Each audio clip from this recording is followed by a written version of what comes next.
All right, so this is recording now. I'm just going to set it right there in the middle of the table between us. Okay. It's on Do Not Disturb. Hopefully it'll pick up the both of us just fine. It should.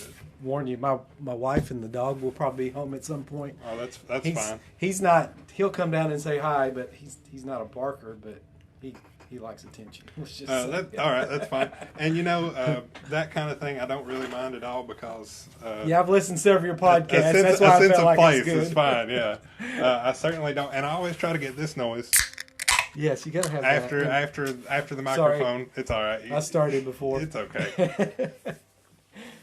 So, first of all, we're going to go introless since we're already having a fun conversation. When I came across your work on the old Instagram, I had to send you a message. So thank you for being open to a question from the ether. I really appreciate that. That's like probably 2/3 of the guests that I get on this thing is just random questions on the internet. Like, hey, do you want to do this thing? And most people are like, well, yeah, why not? Yeah. So that's generally how I get met in the middle on that. And thank you. Mm-hmm. I'm excited to be a part of it. I've been listening to your podcast pretty heavily, especially after you asked me to be on it. I found it, and I'm like, I'm new to Knoxville area. Oh, great. So even better. Here comes there the it dog.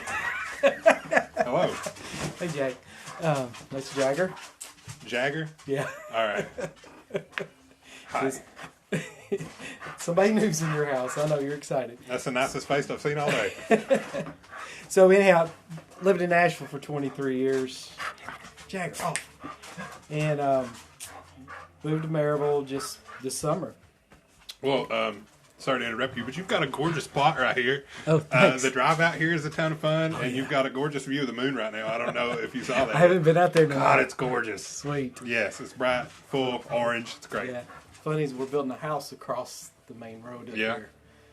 So our view is going to be the Smoky Mountains from outside our house once it's done. Very nice. But yeah, I was just searching things on the internet, trying to find what's going on with the art scene in Knoxville, and ran across your podcast. I like podcasts, and yeah, been listening to it in my morning workouts. Oh, I appreciate that. It means a lot. Get some good guests on there. Some are more serious than others. Right. Oh, yeah, I noticed that. And I'll tell you the two. And what's funny is one of my favorites, and it was the one I listened to this morning, was Evan, the tattoo artist and muralist. Man, that was so good, dude. That was another, like, I followed his artwork for a long time, and then I found out he does residencies down here when he's traveling. Yeah. And I was like, oh crap, maybe I should just shoot him a message and see what happens. Another one out in the ether, That was a home run. That was a very enlightening conversation for me, and I've tried to take a lot of that to heart. Is what I'll say. Sweet. He's a good dude, and I really appreciate him coming on. So that's nice. Yeah, he did a good job. And Whiskey Kitty, she's wonderful. Yeah. I enjoy her. And there were several others. I can't remember their names because it's probably been more than a day or two. But yeah, those are the two that stand out at the top of my head right now. That's a real. Both of those they toe serious at times. Evan's definitely serious more than Kat, but yeah. I felt really good presenting both of those episodes. So I'm glad you enjoy them, and thank you for the feedback. Yeah. And now we have it on tape that somebody enjoys Somebody something around enjoys here. I love it. So, like I said, originally when I come across your work, I had this what the fuck moment, and I was like, how does this work? What's going on here? What's the process? So this is foreign to me. Like, I understand everything we've got going on around the table here, but how do all these things fit together? So what I do is I take magazines and I take a panel and I put beeswax on it and I transfer the ink off the magazines on top of the beeswax. Hey. Now, is that Of course, there's some finished ones in the window there. Is that a purely mechanical process, or are there any chemicals involved in this? No chemicals. None? No. Other than water, maybe? Yeah, got to put water on to dissolve the paper. Okay. Because I take the paper off the back side of the magazine. So when I'm working on it, it looks like this. Looks like a crazy collage. Mm-hmm. All the colors I've chosen to be transferred are face down on the beeswax. Right, so you're seeing the back. I'm seeing the back of it, and I would sand this lightly, spray it with water, and rub off the paper, revealing the the ink behind it. And so that's something you want to do at room temperature, pretty much? Mm-hmm. Yeah, it didn't matter. Yeah. As long as it's not softening the wax? Yeah, I don't care if it's hot, it doesn't bother it. So it's a really friendly way to make this happen. Mm-hmm. Yeah. So, okay, I thought of a question just for this conversation the other day. And did the medium meet the subject matter, or did you find the subject matter and then decide on the medium? So the medium found The subject. So when I do bees, it's because of the process. I started the process right out of college. I started late. I didn't go. I started college at the age of 37, so I was 41 years old when I graduated. Okay. And one of the things we learned in the painting classes I took was encaustic painting and all these different methods you could use. And there was something about this beeswax and being able to transfer an image on it. And I was like, oh, that's cool. And at the time, I was taking a lot of photos of barns and stuff. And I was like, man, I want to do something to one of my photographs, but I don't want to transfer a big photo. And it took me 3 years after I graduated of playing around in the garage and playing with encaustic medium, which has DeMar in it, which can be toxic. You gotta have ventilation, all that. So I could only do it when I was in my garage. I didn't have ventilation in my studio at the house in Nashville. And so after playing with it, I figured, if I could piece things together, I can make it into an image. And I was doing these little hearts, just simple subjects, as simple as you could get, and breaking them down into 3 or 4, 5 pieces. And I thought, well, if I can break an image of a heart down to 4 pieces, well, I could break down an image of a barn and just do 500 pieces or whatever. And so I started playing with a little bit larger panels with beeswax on them. And then I found later that I could use pure beeswax and not use the encaustic medium. And so I found me some beekeeper friends, got pure beeswax. I started melting it on my own in crock pots instead of going to stores and buying it. The difference is the stuff at the stores is ultra filtered. It's so clean. Yeah. It doesn't have the tackiness. Now the DeMar resin in the caustic medium will make it a little tackier, but I found if I buy or get beeswax from a beekeeper and it's still got honey in it, I can control how much I filter it, and I leave it pretty tacky, and sometimes a little too much. But yeah, it's really cool to see bits and pieces of things underneath. You know, if you see a panel, I probably have it's pretty clean. Okay. That's what it looks like before I start. So you haven't shaved this panel, right? Nope. This is a raw application of beeswax right here. And this brushed is on. Natural, straight from the hive. Yep. Metaphorically, not too far away. Melted in a crock pot and brushed on. And it's, there's a little piece of something. Yeah. I'm pretty good about, if I'm doing several panels, all the impurities usually sink to the bottom. The wax stays at top. And I'm so good about brushing it on now. I've done it so much that I know how far to put the brush in. Yeah. And this was probably a fresh, batch of honey or beeswax in the pot. And it wasn't down to the bottom where you're getting the impurities and stuff. Every once in a while you'll see streaks in it from the honey and stuff. So there's a finesse just to this part that you've found out. This is funny. I have a YouTube channel, and on my YouTube channel, this part of the process gets the most watches. I would imagine. It's crazy. Well, me brushing on beeswax. Well, that might be the most satisfying thing you do on your whole channel. Now, I don't want to drop that on you, but it might be the thing. It may be. Also, I bet it sounds really cool because if it makes sound at all, because of the wax, it's a pretty quiet process. It's then just quiet. Brush noises. That's it. There you go. Yeah. Most of the time, I'll put some music over it, like "Let's Get It On." But also, I can't say it's an extremely normal thing in my experience on the internet looking at art to see somebody brushing beeswax on a panel. That's true. I mean, there's been lots of reasons beeswax have been used, binders, whatnot, and canvases through time, but it's not normal just to see somebody go at it like that, when you're just, casually browsing through whatever art medium you look at. I get you, yeah. Yeah, I think the first post of yours that I saw was you shaving a panel with a card scraper. And I was like, why on earth is this gentleman shaving this wax? So then, I dug in. There you go. Yeah. And that's how you get them that's smooth how you get it enough. smooth. Mm-hmm. It's pretty smooth, but yeah, scraping it, I get some of those dips and pits out of it. So when I put my template on it and I do the transfer, I like some of those impurities. It adds a little character to if any of the paintings. If you look at them, you'll see it's pretty raw and it's got a kind of a rustic look to it. Yeah. If it's too clean, it kind of loses its character. It's not as interesting. So do you go back? So these have texture to them. There's relief areas between the pieces of paper. Do you go back and like manipulate that, carve that? Yeah, Press I carve. that with okay. I got tools. It's too bad this is a podcast and not a video because I can't see the tools. Been using these same tools for, gosh, it's been 15 years now. At least we get the good fiddling in the box. Yeah, you get to hear the rattle of the box and all that. So yeah, these are the things that there's a scraper. If it's really thick wax, I use this to pull off a little bit more. This is more finesse. Then I got tools. These are all the carving tools. Right. And it's just random stuff. Most of the stuff that works. Yeah, the stuff that works. It's stuff mostly they used in like pottery. Mm-hmm. A lot of clay work. We use those kind of carving tools. So what part of your brain is pleased by this being collage work? What part of my brain? Yeah, what part of your brain? Unless it's your whole brain, that's a valid answer. Yeah. Is there some incessant need in the back of your mind to make puzzles for yourself, or is this just a moving meditation type scenario? I think being an artist, and you probably feel this way too. I don't know. Sometimes there's so much going on. Do you ever? This is the way I feel about it.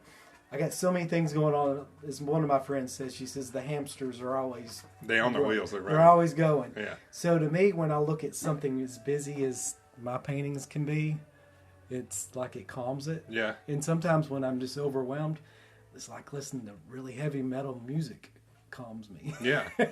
Instead of going the opposite way where you think meditative music. No, but I want to kind of match head to head with that busyness that's in my head. So Really the heavily fragmented or I guess faceted in some instances is really making the physical tangible thing look like what the craziness you see in your head sometimes. Yeah, and I've matching the novelty. I've constantly been obsessed with memory and how our perception of things that happened in our past can change. Mm-hmm. And we may not always remember things as it actually happened, but we remember something about it. The essence of it. And over time, I think our experiences after that interrupt the truth. And so we start remembering these different things. And it's funny when my sister will talk about something that happened to us as kids. And you've got it totally different. It's totally different. She goes, no, that happened to me. I was like, no, that was me. So we're like... Both of you were traumatized by whatever exactly. it was. Plenty all around, it seems. So I think of like all these pieces are those things that interrupt, the subject maybe be the memory, and then all those little pieces and stuff are the things that interrupt our lives since that happened. But since these things assemble a whole picture, you still have the essence of that memory or the inclination of this or that. Right. I like that. I like that a lot. So, some are busier than others. Yeah. It's funny, the larger the painting, the more room I have to really push the imagery in the subject. So if it's a smaller painting, I'm really limited on how much interest I can put into it. The larger I go, the easier it is for me to really throw in some of the advertising or the marketing stuff that's in magazines and because text. You're not using such small pieces, or you can incorporate larger assemblies of images. Yeah, and I can throw in random colors, that don't really make sense. But when you step back, you don't notice that. Right. It's a white guitar, but look at all the red. Newspaper. Yeah. So this is a guitar pretty much made out of is it newspaper or is it just white page magazine stuff? So it's just... Is it always magazines? All that is beeswax with the ink off a magazine page. So it is magazines. Yeah. Okay. But there's no paper. Right. Yeah. So just the ink. That's what those people often, they look at my work, they think it's collage, and it is a collage. It was at one point in the time. but the paper's been taken off, and they're like, what? That's why all the words, the text, and everything's it's all backwards. Yeah. Mm-hmm. So is there some kind of interplay between a big, very complicated piece or a small, simple piece? In your head, how do you weigh those? What do you mean by interplay? So these versus these are simpler, more colorful, more blocky styling. Right. Ironically so. Right. But then the pieces you have on the opposite wall here, some color patches like the train trestle, lots of blue and big pieces. Yep. And then some pieces in the guitar there are in the darker area. They're like moderately sized. Uh-huh. And then is that a sheep over there? Yep. Lots of small pieces, but really simple shapes. Right. So is there any chaos to that order, or? So part of that is when I lay an image down on top of the beeswax, I'm using a template to cut, and I'm cutting it up. And if it's a large area, it gives me more room to play. And sometimes I do patterns, and sometimes it's just whatever my arm wants to draw with the X-Acto knife. Yeah. Because I'm basically taking the X-Acto knife and just going at it. However. Just cutting these weird shapes and stuff in those negative areas. Just because I know, and I've learned the size of the paper that transfers best. Small is good, but too much small gets too busy. Yeah. And so I try to mix it up. So you'll notice in the negative areas there will be, around an inch to an inch and a half. I see a good variation of sizes. Yeah. And then that's where I can really play with the text and stuff to bring that interest. So when somebody looks at my painting, it draws them in. They want to look and like, well, how the hell is this made? Or what is this supposed to mean? And some of them have more of those details than others. The bees are a good example. You can see the text and the different. Like that's very clearly a bourbon label and a cigar. Yeah, exactly. Bourbon and cigar magazines are the best. They have the most beautiful colors. Oh, yeah, because that's why I'm using them. The gorgeous honey-colored things. This brings me to my next question. Like, how discriminatory are you on your source material? Like, do you pick up a magazine and you like look at the cover and you're like, oh shit, yeah, this magazine's gonna have all the right colors for this piece in it? Well, it's not as much the colors. That's important, and that's why I love Whiskey Advocate, Cigar Aficionado, because the colors are. So I guess beautiful. The paper is the primary choice. The paper here. and ink they use is really important. I used to use Architectural Digest. That's what I started with the most because it was the magazine I had on hand. Right. And back 10 years ago, the ink transferred great. They changed something. They got thinner paper, and the ink wasn't near as vibrant. It'll still transfer, but if it's a really cheap ink or thinner ink, it doesn't transfer as nice. So, and you noticed this just because you're super familiar with the process. I'm working with it every day. Every day. So what ink works best for this process? I don't know the different types. The inks on these pages of Whiskey Advocate and Cigar Aficionado, they're both printed by the same publishing company. That's why I know those work. So those are pretty consistent? They're the same. Veranda Magazine is another one that's pretty good, but their paper quality is so good. It's really hard to remove the paper off the ink. Damn. So, yeah. And it'll wear my fingers out trying to rub it. So this definitely is. And I use Rolling Stone. I've got a friend that subscribes to Rolling Stone, and I use those. The quality of the transfer is not the best, but man, it's so iconic to have. Yeah. The last guitar before this one I did had a Rolling Stone in the background.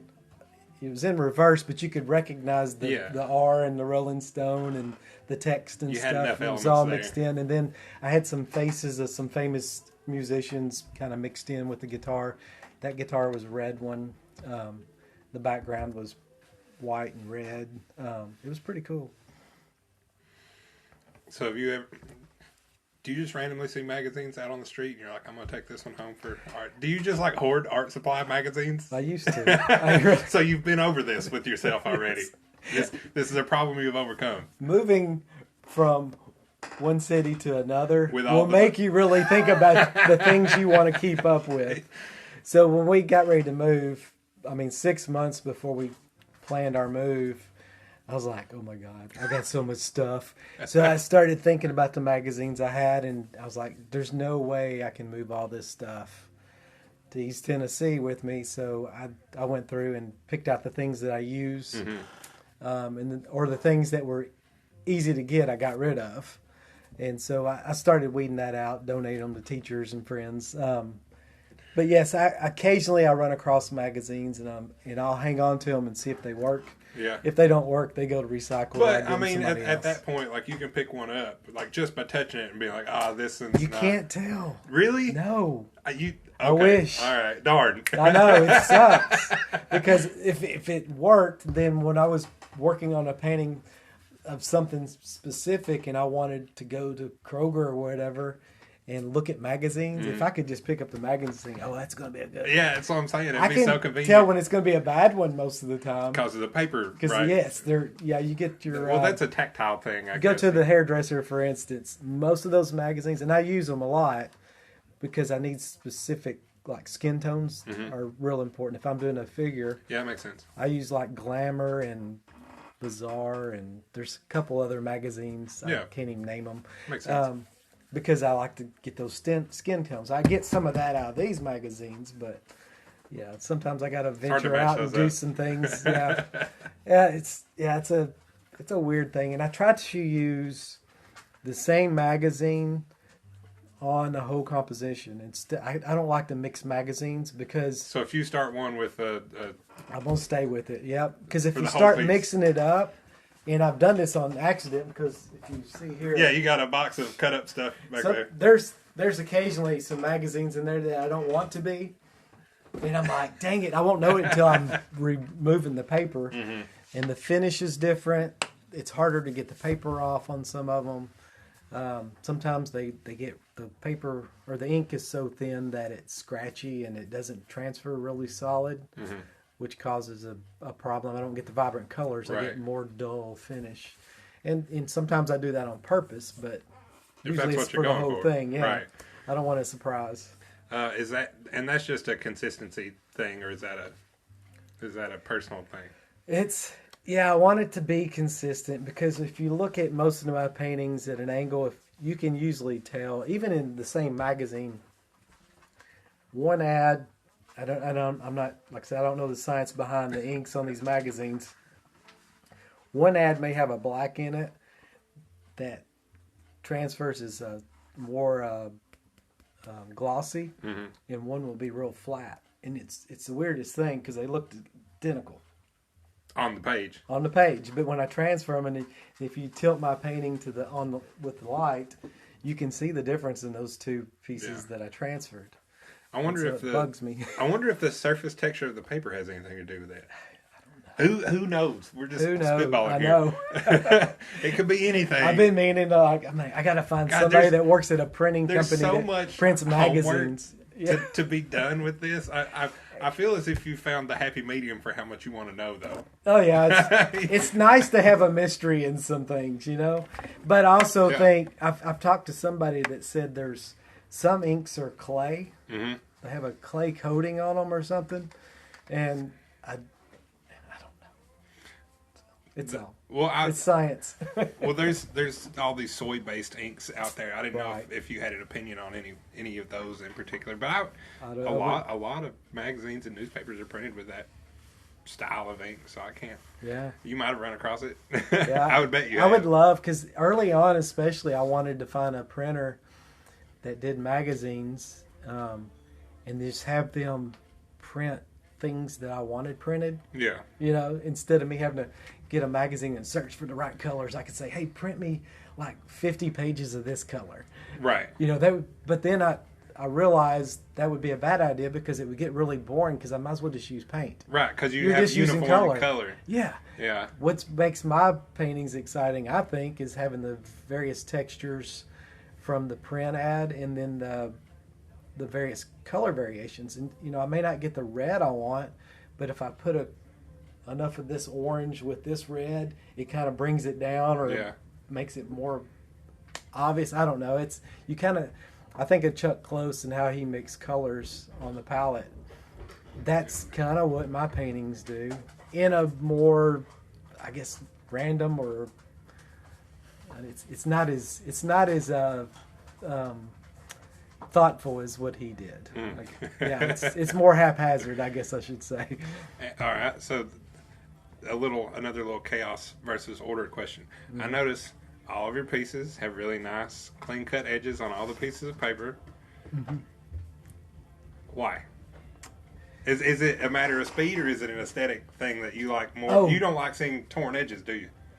I use an X-Acto knife. Right, but is that a stylistic choice? You don't want the beeswax to... If there's beeswax showing, it's because I carved it after the fact. Right, like some of these. Mm-hmm. So when I'm working on it, I want no beeswax to show. Right, so you want 100% coverage on that. Yeah, because when I got to sand this. And if I'm sanding it and there's gaps where there's beeswax showing, it gets in my sandpaper and it doesn't sand too well once it gets beeswax on it. So this is a mechanical and personal workflow. So I wait till after the fact to carve in details and to get some of the beeswax or that lighter area. That's highlights for me, is carving away. Because you get this nice golden color. Mm-hmm. On top of the wood with the beeswax. You got both the color of the birch plywood and then that golden beeswax color. Yeah, and if the grain is particularly vibrant on the wood, you can see it through the beeswax. You can. Yep. Because, the thickness of the beeswax on my panels is, this is thick, but it hadn't been carved or scraped yet. What do you have, like 1.5 millimeters? It's not much. Maybe. Like in the just enough spot. to hold the ink. And occasionally I will actually scrape too much and get down to the wood, and I've had some paintings where there's like some bald spots because the transfer wouldn't stick to the wood without that little bit of beeswax. Right. So is there any kind of like how do you seal these things? I use a varnish. I've tried so many different things over the years. I would imagine this seems to be a tricky one. It is, because it's beeswax and then it's ink from a magazine. It's like, what would best protect It's not really captured at that point because it's not in a matrix of paper. It's just kind of there. And I have to put something over it, I feel. Right. Most encaustic artists, they take a heat gun, they fuse everything together, and then it's got a Damar resin mixed in with the wax. So that is the finish. Mm-hmm. They can polish it, or they can coat it with a medium that's got more Damar in it. So basically they're using the resin as a coating. Right. I don't have that luxury because I can't go back over the ink transfer after it's been set into the wax because it's a really thin layer of ink. So if you disturb it, it's mechanically... Yeah, if I try to roll over it with some Damar resin that's out of a hot crock pot... Right, you'll disturb it. It just smears it. Yeah. Because they both have to be warm to fuse. And so what I do, I fuse it, and I've used a spray, Kamar resin from Krylon. I've used a UV protective spray from Krylon. I've brushed on, there's a wax sealer, but I don't think it is archival, so I quit using it. But I have paintings from 12 years ago that they still look just as good as they did that day. But now I use a polyurethane. Okay. So you went through all that. There's a gallery in Louisville that I had my work in, and I was talking to the gallery owner. He was asking me that same question. Yeah, it seems like a good question. And he's played with encaustic work, and I said I struggle with that. I said I don't like spraying because if you don't do it just right, you're going to see that haze or whatever in some areas. And I said you got to worry about the temperature. You got to have a space where it's ventilated. There's too many variables. And he's like, have you tried polyurethane? And I'm like, well, I've tried some acrylic mediums and they work okay, but I don't like the way that texture is. He goes, try this. And I was like, okay. So I started using a polyurethane, and it's perfect.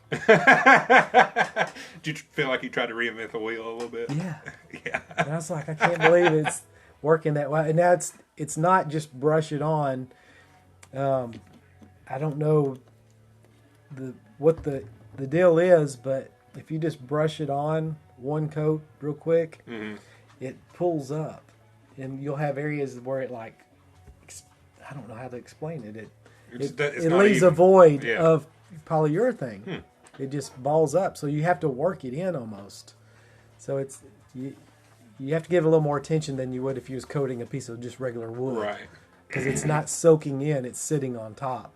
And as it dries, it'll expand and contract, and you have to let it get to a certain point before you can let it go. Oh, so you have to let it work for a few. You have to work it. While it's drying, and then you let go. Then you got to.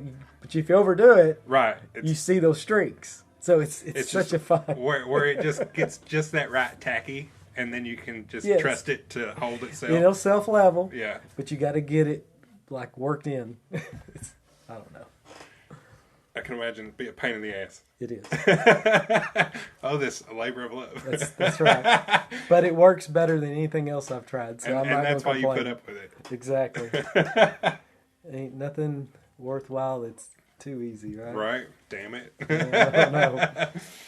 So we've got some good bit about your workflow, and I'm not done with that yet. One more. How do you only just cut up stuff when you're working on something, or are there days where you're just in the studio cutting up magazines? Well, no, I only cut when I'm working on a painting. Okay. But there are times when I come down here and I'm like, I just can't get into doing anything today. So to make my days when I do want to work pretty heavy easier, I will sit down and go through magazines and sort colors. So these drawers right here are usually sorted loosely by color. It's like you got reds, yellows, blues, greens.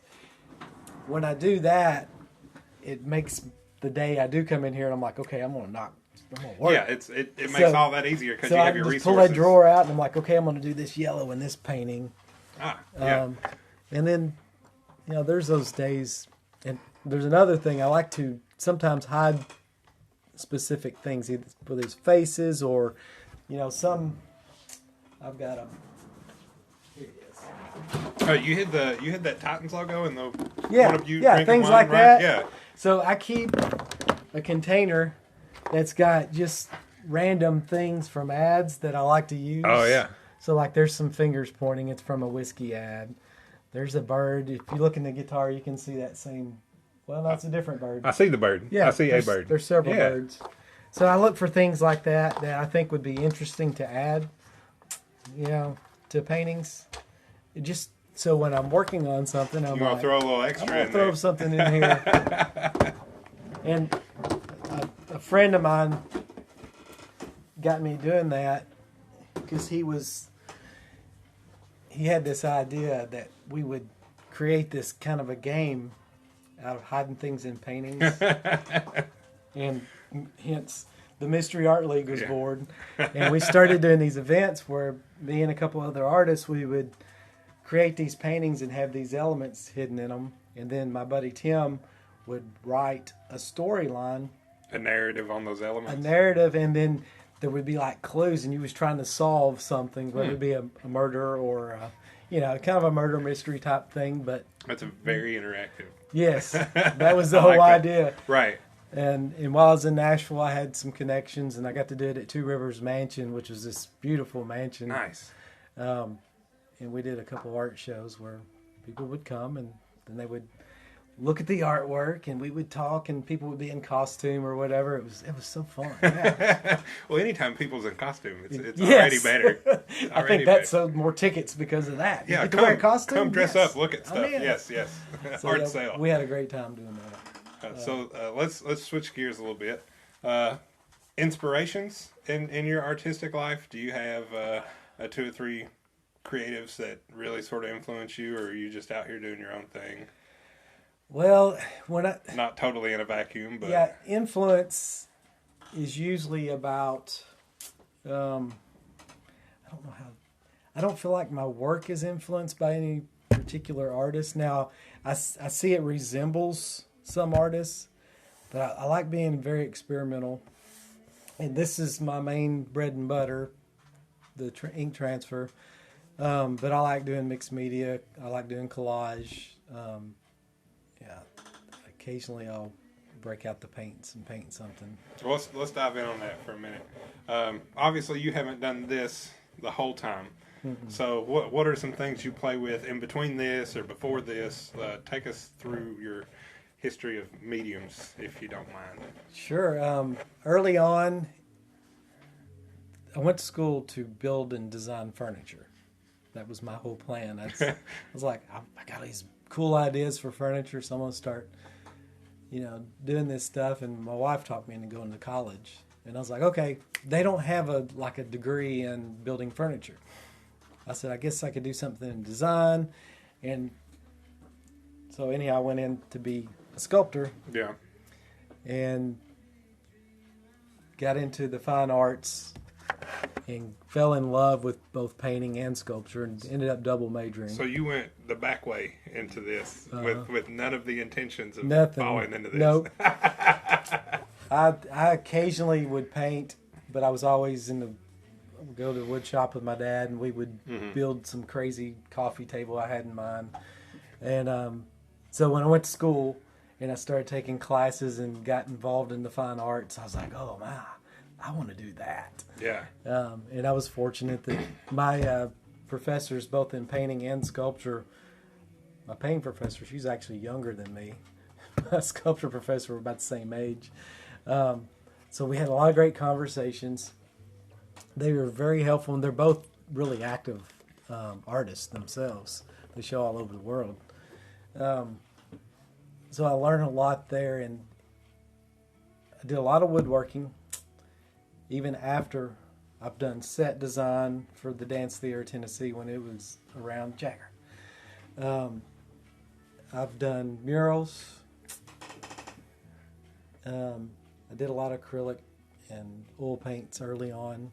They were not the best. I could never find the right. Acrylics they would dry too fast.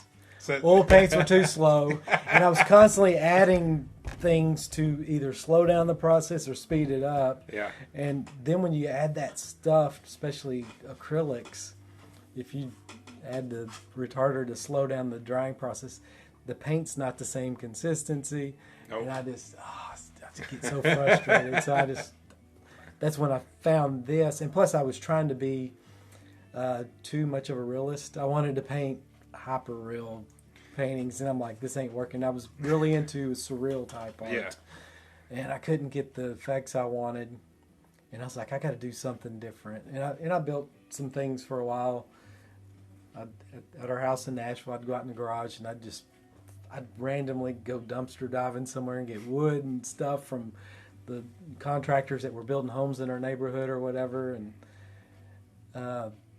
when I revisited this after college and started playing with it, and I was like, well, there's something I can't control. Yeah. That's what I love about the process. It's kind of a guessing game. I'm cutting these colors and stuff and putting them face down, and I can't critique it as I'm working on it. Right. And I think that was a really big bonus for me when I started this. I was like, you know what, this is kind of cool. And every time I reveal one, it's new. I was like, oh my God. It's a surprise cool. Every time. And I started doing videos in like 2010 on YouTube because I was like, I got to find somebody else doing this. As I already tell you, you're the only person I know ever seeing this. No. And lo and behold, I can't find nobody else doing it. But I created this huge following of people like, what are you doing? Yeah. How do you do that? I'm like, I don't know. I'm just doing this and this. So my early videos, and that was back before the algorithm took over, social media. My YouTube videos were getting tons of hits. And so I keep those old videos up, and they still to this day get more hits than anything I put out now. It's just the way it is. But it's funny that it also gets people to look. So yeah, I realized I had something that was unique, and I was like, well, that's one of the hardest things as an artist, to do something that makes you stand out from everybody else. Because we live how we live now. How many acrylic landscape artists do you know? You could probably name 500 in no time. Yeah. And nothing against that. It's just it's really hard for an artist to make themselves stand out above the crowd. It is. So I was excited. I had something that was different, and I was getting some hits on my socials and stuff. And I was like, well, I'm gonna stay with this for a minute and see what happens. And next thing I know, I was submitting work to art shows, and I've actually shown some paintings at the Dogwood Arts Festival a few times. Yeah. Back in 2011 and 12, something like that. Then I got invited to show my work at a gallery in the little town I lived in just outside of Nashville in Hermitage. And I was like, well, maybe this is something. Maybe this works. Yeah. And it eventually grew, and I got to show at the Nashville airport. That was one of my biggest shows. I was able to sell half the paintings in that show. And just the response I got from people going through the airport, I would just randomly get emails.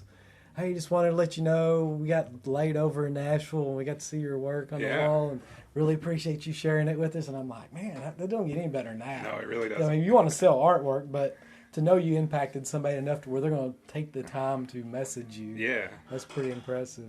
That always feels good. Yeah, for sure. So, obviously that like mystery or thing you can't control is like the big thing that keeps you hooked in this. It's new, it's different every time. Yeah, and I feel like I've got it almost figured out. And then at some point now I'm trying to figure out, okay, what can I do now to push it further? Right.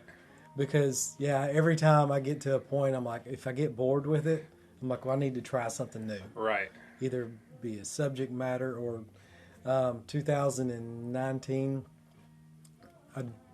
me and a buddy were drinking one night. As one does. Things happen. We got to talking. He's been wanting me to do circus paintings. I'm like, dude, I don't want to do circus paintings. My friends want me to paint potatoes so bad. Oh, see? So bad. That sounds pretty interesting. Don't tell them that. Anyhow, I said, I don't want to do, I said, I tell you what though, I said, I always wanted to do clowns. I said, I'll do a few clown paintings. I said, but it needs to be something other than just a clown standing there. Right. Got to be something about it. Yeah. I said, then you got to be my clown.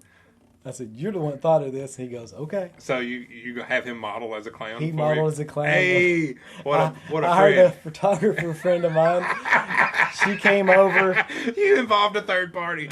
I bought a bottle of bourbon. I love this. This is a good plan. I had makeup, the wig. I've got the photos from the photo shoot. Oh my God, it was so awesome. We drank over half that bottle. But you got the resource material. We got some material. great photos. Yeah. And the first painting, I did a small painting first. It was 18 by 18. Him in the wig and holding a sniffer glass of bourbon, and he had a cigar. I was like, that's cool. I like that, yeah. It needs to be bigger. So then what? How big? 6 feet by 6 feet. In this process. And the whole reason I was doing it that large in something so off the wall, right, was because there's a competition in South Carolina called Art Fields. And I was like, I'm going to do some. I've done Art Prize in Grand Rapids, and going to that event and seeing the caliber of the art, I was like, dude, if you're going to do something like it, you really got to go all out. Yeah. And so I was like, all right, if I'm going to do Art Fields, I'm going to do something just really out freaking there, crazy cool. And my idea was to do this 6-foot clown. He's drinking bourbon, smoking a cigar. The title of it's The Clown Off the Clock. He just got off work. He'd been dealing with kids all day. Did he have his shoes on? Well, we didn't do the full body. Oh, okay. We just did the bust. But he's sitting at the bar. Okay. His wig's laying in front of him. And it's on my I think it's on my website. Yeah, it's on my website. I'll have to look. Yeah. This is too good. And he's looking, and he's got a smile on his face. He's like, the day is done. I'm enjoying myself at the bar. Finally got away from all those damn kids. And part of what gave me that idea was I met this photographer in Nashville. He used to scan or take photos of my paintings for me. And he was the photographer for Bozo the Clown. And he had... The world is so small. It's crazy. He also was a photographer for Dolly Parton and Merle Haggard. He's like a headshot genius. His name is Dennis Carney. But he had this photo in his studio space. When I take my paintings and drop them off, I'm just always amazed at some of the celebrities he had hanging that he took photos of. He had a picture of Bozo the Clown flipping the bird. Oh, and that was the catalyst. And I was like, the clown off the clock. I mean, he's off the clock. He's like, Dennis told me the story.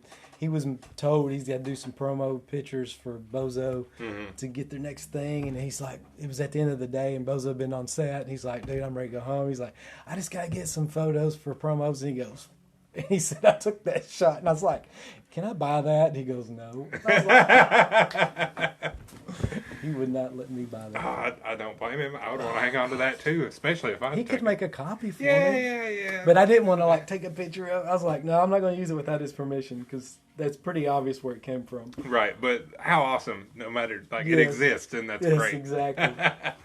So, since we're talking about scale of these pieces, so obviously you spend a good amount of time on a normal 24 by 24 style thing. Is that a normal size envelope? I love 24 by 24 because it's big enough to make an impact, but it doesn't take me a month to create. Yeah. So the 6 by 6 you were talking about, how long was that a month or was that 3 months? How much? It wasn't as bad as I thought it would be. There were 16 panels, 18 by 18 inches. Okay. So I did them one panel at a time, but it's like you've painted murals. When you paint big, sometimes things go faster. Oddly enough. Sometimes smaller is not faster because you can't get the same impact on small details as you can going big. Right. And so when I did those 16 panels, 18 inches each, the negative areas was really easy because, as you see here, I was actually cutting big pieces. Okay, so you were covering a lot of surface area. I was covering the surface area a little bit faster. Now, it still was some work because I wanted to add texture. I didn't just want a black background. Right. So I was purposely choosing specific things to put in the background from the cigar magazines because the clown had cigar and whiskey. And that's also good lighting. Exactly. So I had to make sure I had all these elements in the piece. And what I did was I really hyper-focused on his eye that was in the light. Because we purposely did the light really bright from one side, as if he's sitting at the bar and the bar had lighting over here and the back of the room was dark. Yeah. So that effect was really cool. I think I've probably painted. So that horse right there probably was I'd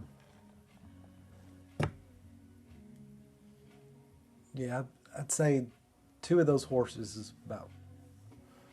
I could do two of those horses in the same amount of time that you did that 6 by 6. Okay. Yeah. And you said you sort of focused on his eye that was lit. Was that really small pieces and very detailed, or was that just some of it? Right. That and the sniffer, the bourbon glass. Because that's what you really the needed reflection, to convey everything with. And then I really focused on the tip of the cigar and the smoke coming off of it. So that was my triangle of focus. Gotcha. And then the rest of it, I wanted it to look like it's supposed to, but it's almost like doing the portrait mode on a phone. Right. Everything else sort of just falls away. Yeah, it's kind of makes sense. Yeah, kind of a little hazier in other areas. Yeah. I'm definitely gonna have to look at that. That sounds... Yeah, I guess. As he rolls across the room. Yeah, That's why I love having wheels on my my chair, so I can just zoom around the room. Let's see. As we dig. Yeah, that was. Dig, dig, dig. Yeah, I hate the quiet on a podcast. No, I mean, if I wanted to hit a few buttons and truncate the silence, I could, but I usually let people suffer through it the same way I do. If you want the authentic experience, I'm going to leave the silence in there, usually. I don't know why that's not coming up. So, one of my favorite questions is to ask a person what ratio of work do they feel like is genuinely theirs from the genesis of the idea all the way to the execution versus what ratio of ideas just present themselves to you or find you in some way, because obviously we all have ideas that we will claim and say, hey, this is mine, I crafted this is my painting, and then there are other paintings or other pieces where you're just like, yeah, I had to do that because it was in my head, it came to me, I had to execute it. Yeah, I feel like life is full of inspiration. How can you say you fully can take on that? Yes, that's a very difficult way to word that, but I feel like no matter what in these scenarios, you have some ownership of part of this experience. So where does this line meander in your creative all output? of my paintings, except for a very small percentage, are from photographs of experiences I've had. So these are representations of your life experience? These are... more or less? There was a statement I wrote a while back, and I basically talked about memory, as we talked about earlier, but like these breadcrumbs through life, because especially nowadays with our phones, Mm-hmm. I mean, most of the photo references I use are all from my phone. If I go on a hike, I don't like, I'm taking pictures like this all the time, and I print them out black and white, and I put them up on the wall, and eventually I might say, I'm gonna paint that one this time, and so I'll print it the full size of the painting, and then I start dissecting it into tiny pieces. So I feel like all of my inspiration is from the things that are around me. Occasionally there's a conversation with a friend or somebody, and something like this happens, right. And then it is truly our that would be the scenario where the genesis of this thing is truly yours, or in some way, it didn't just come to you. So you had some hand in crafting this idea. Yeah, there are those mornings. Sunday mornings are my quiet time. I get up. I'm an early riser anyhow, so I get up in the morning. I fix my French press of coffee after I take care of the dog, and I sit down in a chair. I drink my coffee, and I have my sketchbooks. And sometimes I just sit there in dead silence, drinking coffee and just letting things process. And sometimes I pick up a sketchbook and I flip through and just see things I've written in the past. Sometimes I'll open a book that I've been reading and just flip through pages. And it's funny how many ideas come in those moments. When your brain isn't so engaged. You're bored. To a degree. Yeah. Yeah. You wanna be that in that way occasionally, just so you can get the clutter out. There's so much clutter in the world, and that's why I love doing new things. I'm learning to play the guitar right now, and it's amazing how little I think about anything else while you're trying to concentrate on that. Yeah. It's so tactile. You're involved 100%. I'm trying to figure out, and I've been doing it just a little over a week, and I'm like already, and I learned to play when I was like 11, but I never did anything with it. I knew some chords, but I never learned to play songs, and I was like, I want to know the ins and outs. I want to know how to use a pick, and so now that I've been doing that, I've noticed a big difference in the way I think about things. Yes.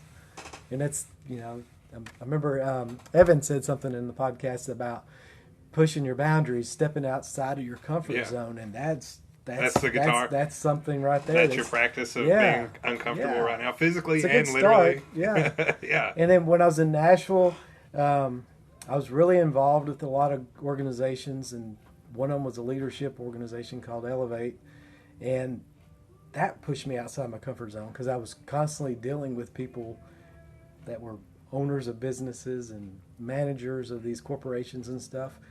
And I was treated as one of them, and Yeah. some of the best friends, and people in politics, whatever. Yeah, I feel like I've got this family back in Nashville that just because I put myself out there. It's really interesting how you grow from that. You're not going to grow if you're doing things that are comfortable all the time. Never. Yeah. That's why I do life drawing. Yeah. Like I can do abstract, Gosh, pretty things I haven't all done day. that in a long time. But if I really want to do a thing that I find uncomfortable, then I'm gonna try to draw a person. Right. I'm definitely gonna try and. Okay. I'm going to try and draw a person. And sometimes I have results that I find totally acceptable. Other times I'm just like, hey, that's a real shiny turd. But the thing is, you put the time and energy and intention into pushing yourself, and that's, in the end, ultimately what pays off. Yeah. But I have had some figure pieces. drawing is always one thing. It's always bothered me. And I did it in college. I took 2 figure drawing classes, and I did pretty well, but I just never could love it. I don't know why. I mean, it's always a challenge for me, and that's how I meet it mentally. Like, hey, I'm bad at this. I'm gonna go do it. That's good. So good. I've never walked into a figure drawing session and be like, I'm gonna kick this ass. Like, I never once have I done that. I'd always get frustrated because the model would move too much. I'm like, God, I almost had it. Yeah, blame it's the model. their fault. Yes, Be still. blame the model. Come on. All right, so I'm gonna stop this recording and start another one. Okay, so I think we're all set again. All right. Move this up. We shall declutter the workspace. Yeah. Make room for. So we can have Snacks. vegetables and fruits and cheeses. Oh, there's crackers. Hey.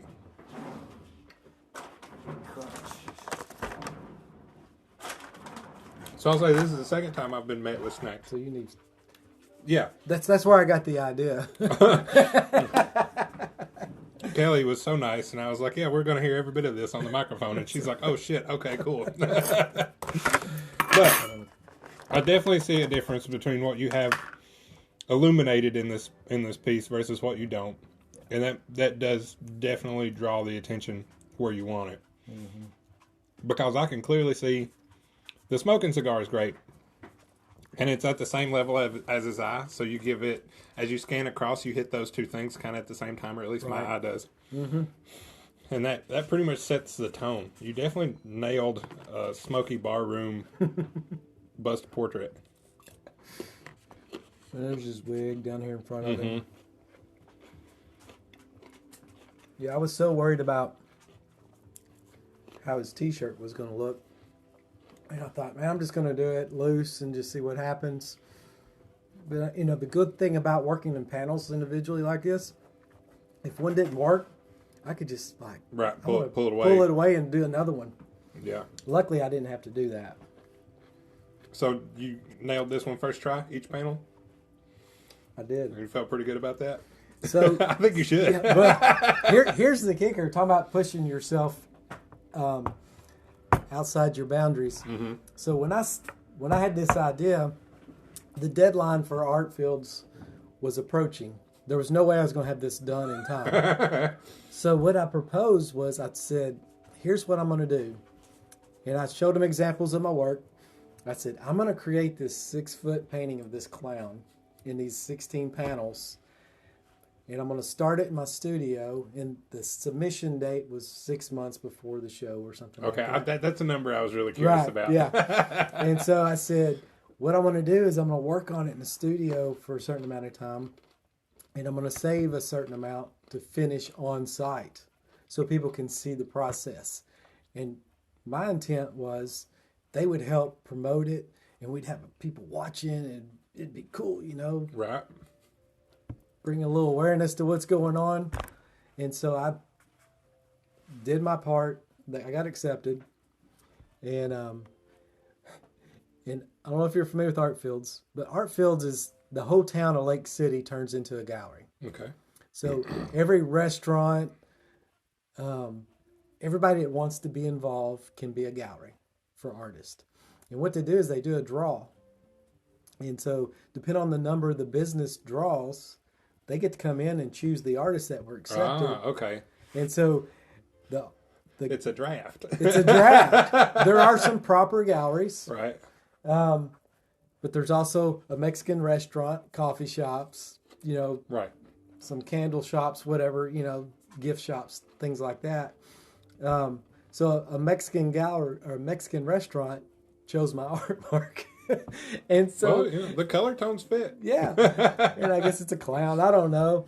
Come to find out, it was years past, they had some really nice artists, and they had a room in the back, like an event space. Yeah.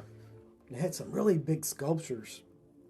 And then the restaurant was in the front, and there was a space in between, kind of a hallway, but it was probably the size of my studio here. And so I got the wall in that space in between.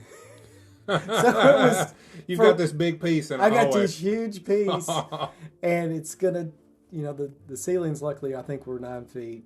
So you had some room. I had room, but here I am going in there with my table, 16 panels. When I got there, there was a dang arcade game, and I was like, well, that's the wall. The arcade game's got to go. So they finally moved it, and I set my stuff up. And the only people that actually watched me work on this thing while I was there for those 2 days the staff of the Mexican restaurant. No, the people going to eat dinner. They would stop and look at me like, "What are you doing?" I'm like, "I'm working on a painting for art field." Let me rub it. It was the weirdest experience. The people at the restaurant were super nice. They gave me anything I asked for, but it wasn't the experience I expected. Yeah, I believe that, because it could have been big and dramatic. It could have been you were awesome. in the hallway at the Because Mexican I got restaurant. so much attention from my YouTube videos and stuff about my reveals. Like, I'm going to reveal this big clown. And I started posting stuff about it, thinking that somebody else would too, but nope, crickets. So the whole time I'm like, okay, I could have done this at home and just brought it and hung it. So how long did the process to reveal that one? Because you had 16 I was pounds. only there 2 days. So you had to do it in the 2 days? I had to do it in the 2 days. As a And I- Saturday, and, Sunday? And I had some of them already revealed. Okay. So I didn't do them all. Gosh, I don't even remember how many I did. I probably had 4 or 5 done out of the 16. Yeah. So you showed up with some idea of what the overall was going to look like. Yeah. Man, I feel like you got stuck in a corner on that one. The draft really worked out on you, huh? I'm sure a lot of people. It worked out. I mean, it was a good experience, and I want to do art fields again, and I will. But now that I've done it and I've seen the caliber of work that they show and what it would take to actually win some prizes, I'm like, okay, I'm going to go back in there with another idea, but it's going to be awesome. Yeah. Whatever it is, I'm not going to. You're going to swing for the fences? I'm going to swing for the fences. Well, that kind of touches on a question. What do you have anything cool in the body of work you're kind of like setting aside right now to really give some special attention to, or a moonshot project that you got sort of rattling around in the back of your brain? I've got several. I've got a book dedicated to those moonshots, and it's going to be a process. Here's the long-term goal the short long-term goal. Between now and let's just say I'm booked. I'm booked for a show this weekend, and then I'm doing one in Nashville in February, and then after that, I'm working for me. Yeah. My studio should be done in April, sometime around then. The plan is for me to pull out some of those huge ideas I want to work on and kind of step outside of what I've been doing and maybe push a little bit more on subject matter and maybe size and do some things that are a little more challenging. But technique and workflow are going to be the same since we're pushing other boundaries? Yeah, I'm going to stay with the process of transferring ink, just because I think that's the common, the consistent thing about what I do.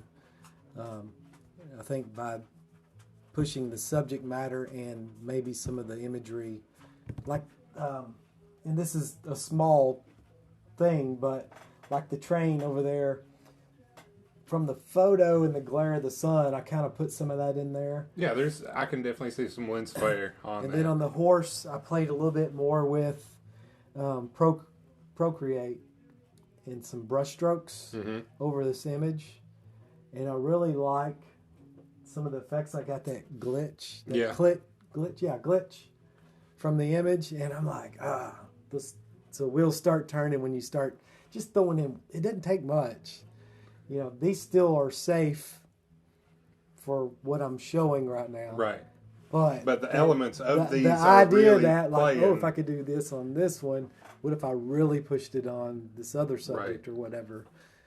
So that's the plan right now. That's the plan right now. So there is a plan, and you're going to come in swinging to the new studio. Yes. I love those plans. Yeah. Excellent. Yeah. So, do you want to elaborate on those plans, or do you want to leave it at that? Let's just say I want to push this thought of advertising. Look at my paintings. I mean, look at our phones, social media. We're being forced. At what point does it just become?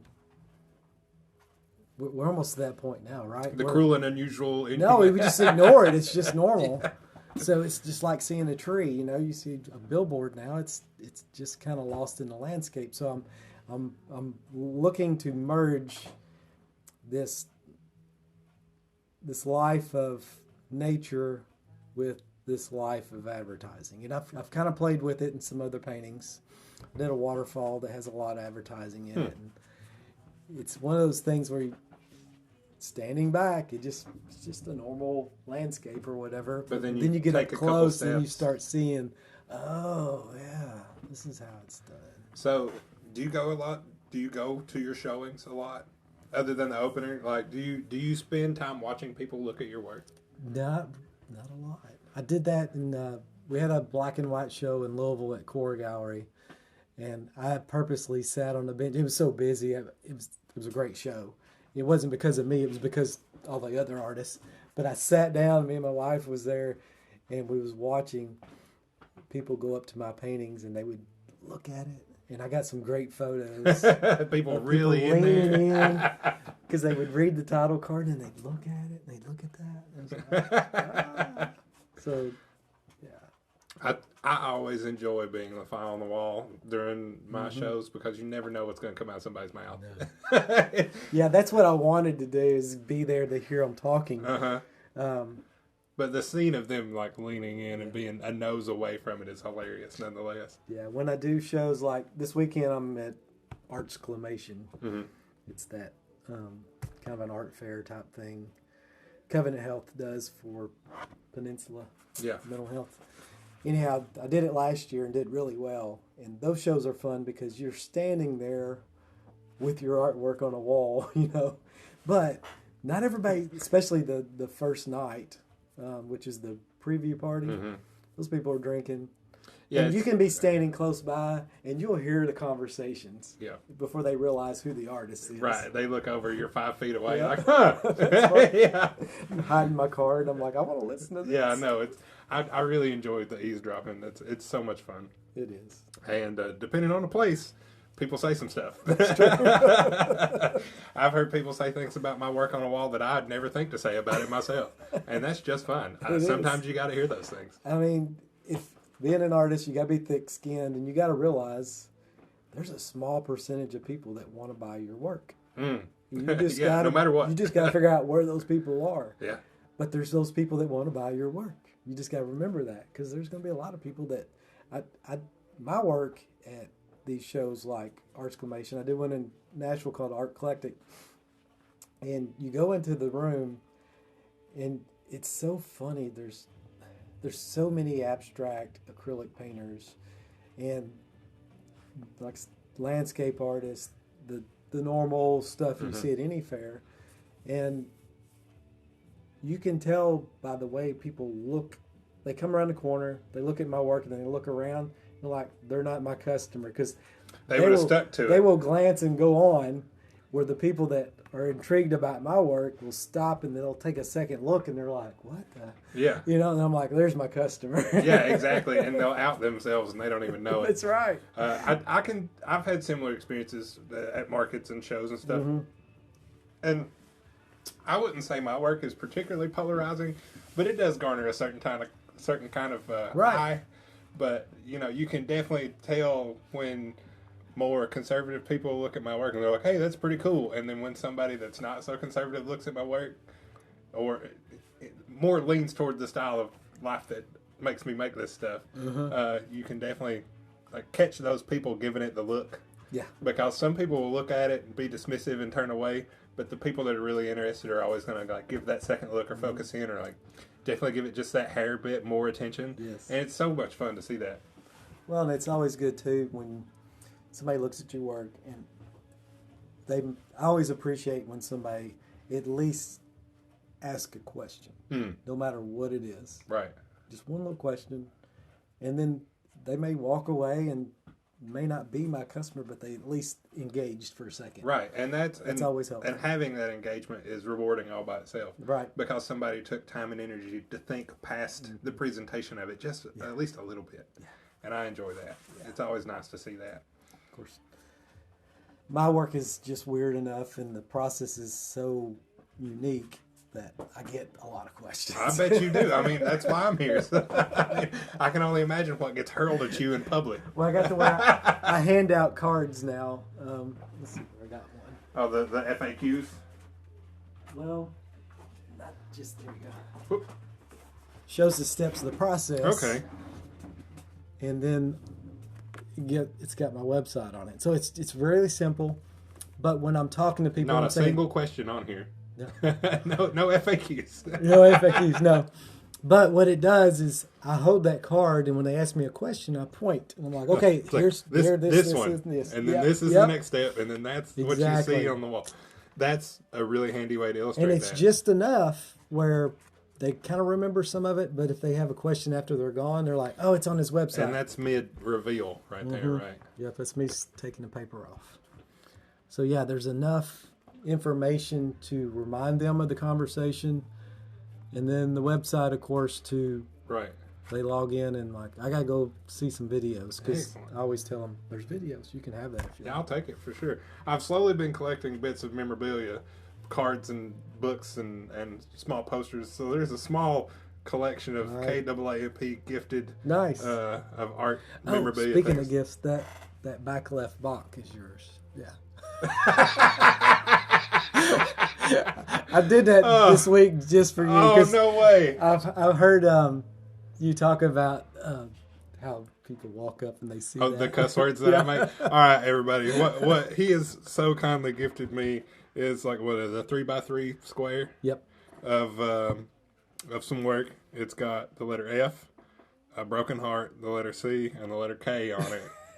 And it's orange and red and green and brown. Looks like some foliage Did imagery. I sign the back of it? You did. Okay. Yeah. Okay. Just making sure. And I think it's fitting. I will say this is a very appropriate gift. Thank you very much, Randy. So the last time I did those was last year, and people wanted to buy them off my social media, and I was like, I can't take them to shows. Most people don't. Depends on the place.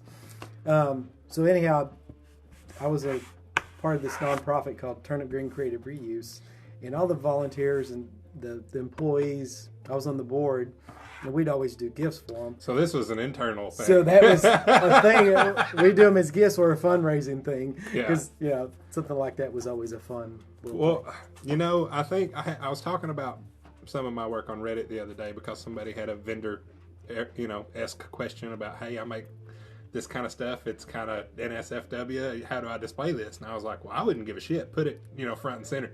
And I was like, I make cuss words that glow in the dark and are in, handwritten cursive. And somebody was like, you know what? That cursive is a really good idea. Ain't no kids reading cursive nowadays. And I was like, damn, you're right. And I hate that. So apparently my mother's handwriting saying shit is like incognito to anybody under 18 right now. Right. Whatever. So I guess that's a good idea. But I did hang them just on the grid wall like they were just another painting. So I never like if it's mine, I'm going to display it. I don't care. Nowadays, it's so normal. I was trying to advise this person to just do whatever the hell they wanted. Yep. Because that's what I do. Exactly. But this was also at the punk rock flea market, and that's obviously a very niche crowd. So that's different. I would do it anywhere because it's mine, but I can't say it's as tasteful elsewhere. I have no shame in how I display my work. And this will go in my living room, so thank you very much. It's going to go right under my TV next to my taxidermied bullfrog full of human teeth. Awesome. It's got a big goofy smile. So I do these 3x3 paintings all the time. Just the price point's a little bit more affordable for most people. Plus, I get to play with different color combinations. Oh, right. Yeah. Text. I've done the love, the F-U-C-K. I've done, I did a few that said fine, as in fine art. Mm-hmm.